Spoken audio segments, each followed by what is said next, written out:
Hello, welcome to मातृभाषा TV channel. चलंतु खबर पर नजर पकाइबा।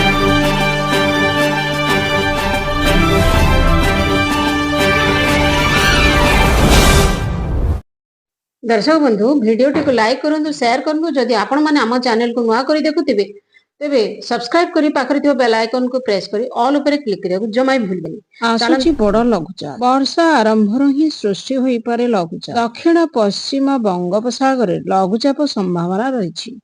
ତରଙ୍ଗାୟିତ ବାୟୁ ଓ ବାଦଲର ଘନତ୍ୱ ବୃଦ୍ଧି ଭଳି ପାଣିପାଗର କାରକ ଗୁଡ଼ିକ ପ୍ରଭାବରେ ଲଘୁଚାପ ସୃଷ୍ଟି ହେବା ନେଇ ଆକଳନ କରିଛନ୍ତି ପାଣିପାଗ ବିଶେଷଜ୍ଞ।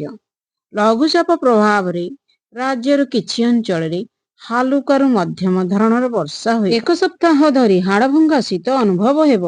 ସମତଳ ପାହାଡ଼ିଆ ଅଞ୍ଚଳରେ ଥଣ୍ଡାର 3 ଡିଗ୍ରୀ ଥରିବେ ଲୋକ। ଏହି ଅଞ୍ଚଳ ଗୁଡ଼ିକରେ 2 ଡିଗ୍ରୀ ପର୍ଯ୍ୟନ୍ତ ରାତି ତାପମାତ୍ରା ହ୍ରାସ ପାଇବା ସମ୍ଭାବନା ରହିଛି।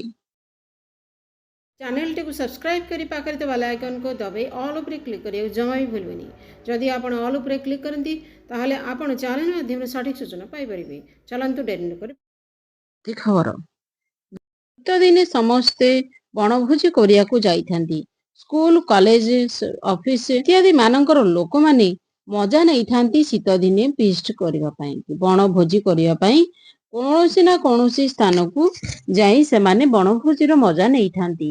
सेहीपरि बनभोजी करिया को दारिंगीबाड़ी को 2 गोष्ठी जाई। दारिंगीबाड़ी के आसीथिले 2 गोष्ठी पिकनिक करिया को। पिकनिक पई आसी पिटापिटी होइथिले। ए अघटन घटी वर्ष शेष रविवार रही दारिंगीबाड़ी पर्यटकों भिड़ देखा मिली। तेबे दारिंगीबाड़ी डुलुरी पाइन बणरे पर्यटक माने बनभोजी करी मजा नेउथिबा बेले कौनसी कारण 2 गोष्ठी मध्य प्रथमे पाटितुंड होइतिला। परे परिस्थिति एमिति घटितिला जे उभय गोष्ठी मध्य माड़ पिटापिटी पर्यंत मध्य जाइथिले।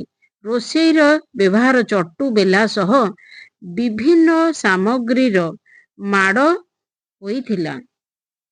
एभली अघटन को पुलिस खबर पाई ताकू आयत्त करिथिला। आजिर खबर एठी रखुची। ब्यूरो रिपोर्ट मातृभाषा टीवी।